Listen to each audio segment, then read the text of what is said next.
अस्सलाम वालेकुम middle east की पाव मचा खरतंग अदुम मयाम दो थमजरमगे दो यामनबुदी पाव से अदु हेंदोक लेते होजिक सिसफायर नि चली रिसे गाजा दसु सिसफायर नि मादुगा लेबनान दसु सिसफायर नि लेबनान दसु नुमित कुलनी गी चोन थगरे सिसफायर दु आईडीएफ लेबनान बॉर्डर दे थोकलक पगदो मखोइने नि जदना नुमित कुलनी मग चोन थगरे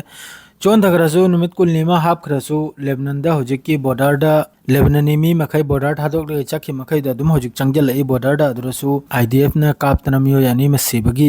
नुपी यानी मसीबगी पावम लाई अदुगा ट्रम्प की तरफ तक स्टेटमेंट अम लाई गाजा की मियोय मखैसी इजिप्ट अमसुंग जॉर्डन ना खजिक्तंग मखैसिबु लौजल बिरगदी गाजा से अमक्का अखोगी नौना सेमगतपगी अदुगुंबै लाइन अम तौजायना अदुगुंबु वा पुनमक्तु इजिप्ट नसु खारिज तौखरे रिजेक्ट तौखरे अदुगा जॉर्डन नसु अदुगा लोइनना अल कासिम ब्रिगेड गाजा की मियोय मखैनसु अदुइ वादु अमगेमते एक्सेप्ट तौखिद्रे सिरसु गाजा द सिनी हिंगलसु गाजा द हिंगनी गाजा थादोकलो याना सिगु वाफम सिम थमखरे असि पुनमक्सि इस्लामिक कंट्री पुनमक्ना असि मागी स्टेटमेंट सिबु कनामतना आयाबु पीखिदे लोइमक्ना रिजेक्ट तौरई अदुमक्पु इजराइल नदी नेतन्याहु नदी यामना हराउखरे मागी स्टेटमेंट दु तारगा ट्रम्प के स्टेटमेंट दु तारगा अदुना हंदगी मखोय गाजा हरि मफमसि यामना फजखरा मफमनि समंदर मयादनी मासिदा मखोयना चावना अखोयगी बिल्डिंग होटल अमा अमा सारगा पैसा लिकोल तालबगी अदुगुमै मओंग मखोयना प्लानिंग सि सिलमबनी अदुननि मखोयना गाजा से पूरा डिस्ट्रॉय तौकरिसे अदुगा लोइनना होजि गाजा मनुंगदा लैरिबा लानमी अल कासिम ब्रिगेड अमम ब्रिगेड सि लानमी मसिंग सि याम साथेनि यामखरे हानदगी सो होजि डबल ओइना काखरे मादुगा यामना नौना मी सु जॉइन तौखरे मोयगी ग्रुप सिदा अदु इजराइल की तरफ तगी सु स्टेटमेंट खरम लाई अल कासिम की तरफ तगी गाजा की तरफ तगी सिसफायर सिगी अकाइबनी आइना मखोयना नुपीमा थादोकनिबन हल ममांगी थांगसे नुमितुदा हौखिब नुमितुदा थादोरक्ते मखोय मरी खक्तनि थादोरइसे अदुइ मिदु याहोलक्ताइना मादुगिसु नुपीदुगी वीडियो मा अल कासिम की तरफ तगी थोकलकले हमास अल कासिम मोय ब्रिगेड से की तरफ तगी नुपीदुना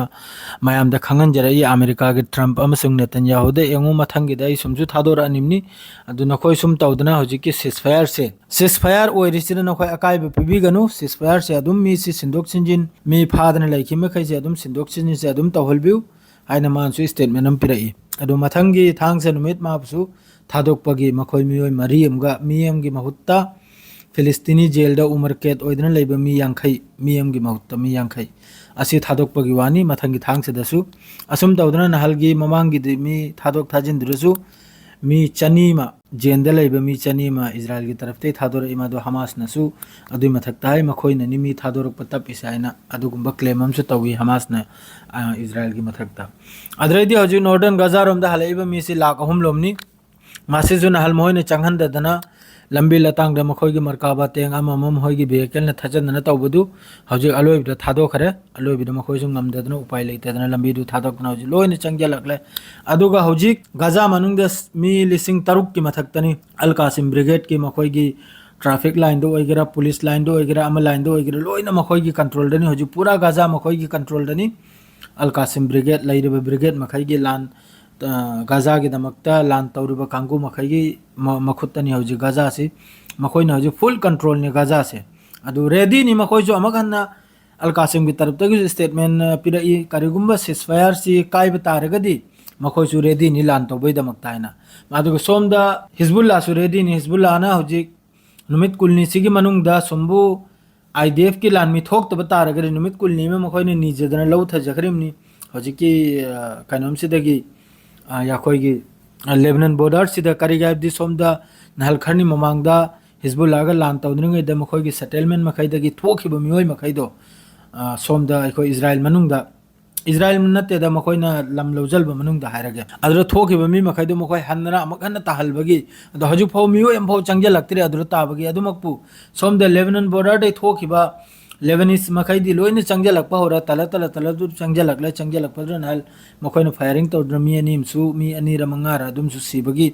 याम साथिन मोय एयर स्ट्राइक सु तौरी अदुम लेबनान मनुंग अखोइगी बॉर्डर सिदा आईडीएफ की इजराइल की तरफ तगी अदुम को सिसफायर से निमित कुलनी से मखोइन लौ थखरमनि निमित कुलनी से की मतुंगदा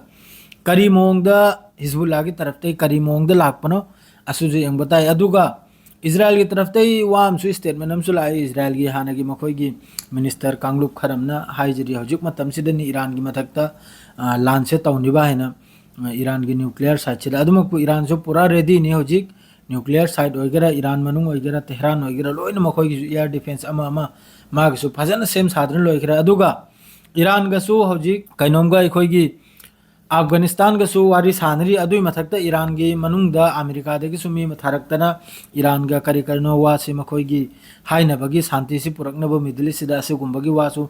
थंबगी अमेरिका गी तरफतगी थारक मियोयमसु इरान दा हौजिक लाकनबे तौरी असुम तौदना मिडिल ईस्ट दा अमेरिका से हौजिक ट्रम्प सिना तौरइब माई चाल मखैसे अमकसु मिडिल ईस्ट दा लानसी हौलबगी मोंगदा अदुगा लोइना हौजिक जेनिन सिदा याम साथिन आईडीएफ का लान तौनबदा हौजिक अल कासिम ब्रिगेड की मियोय अनीमा अल कासिम ब्रिगेड यावरिब्रा नाहोय मिचमला आईडीएफ नदी हारी मखोगी अल कासिम गी लानमी नायना अदुगा मियोय अनीमसु सिबगी पावलाई अदुगा लोइना मखोगी मरकाबा तेंग महोगी वेहिकल असिने चिंगबा मादरे महोगी बुलडोजर असिने चिंगबा जेनिन गी गली गली दा हौजिक याम साथिन कन्न लानसे तौनरी अदुगा जेनिन सिजु मखोइना हौजिक गजा सेंबगी मोंगदनी इजराइल ना हौजिक तौरसे जेनिन सि पुरा कोइजल करे अदुमकु जेनिन सि महमूद अब्बास हारिबा फिलिस्तीन की कनोमसिना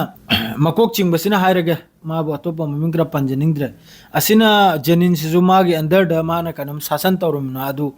हजु मा थादोक लमे जेनिन से अदु जेनिन सिरा हौजिक अल कासिम ब्रिगेड माद्रे अल कुद्स ब्रिगेड मखोय मखैसिगा आईडीएफ का हौजिक याम साथिन लानसे थेंगरी जेनिन ननुंग सिदा मफम मफम खुदिंग दा अदुगा एक्सप्लोसिव ओइबा अदु ओइबा द जेनिन सि हजु मखोयना गाजा सेंबै मोंगदनी मखोयन तौरइसे अदुमकपु माय पाकपा ngamloi हजिकसु मखोय माय थीखरमनी गाजादगी मफम मफम खुदिंग द मखोय गी माय सि थीरमनी आईडीएफ की मफम मफम खुदिंग द मखोय सि लांचिंग ngamद्रमनी अदुना मखोय हाइबा इजराइल हाइबा अद्रेदि अमेरिका हाइबसि द सुप्था थाजबि आदे सेंगना हाइबदा सि अयु वीडियो खुदिंग गी हाइजरिमनी मखोय सि दे हेना चिन थीबा मखोय सि दे हेना मिनुंग सि पक्तबा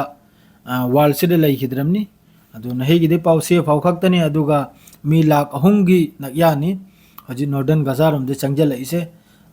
हाना गजा थादोकलेगा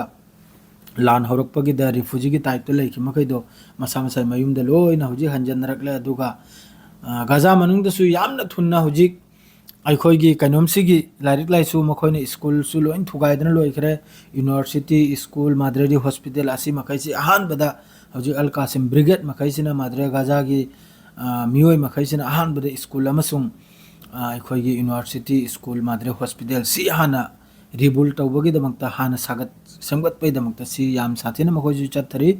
अदु मयाम दुआ तौबायदुनि अल्लाह न माय पाकनी अदु खक्तनी नहीं की पावसिदी सिदे लोइजरे अस्सलाम वालेकुम।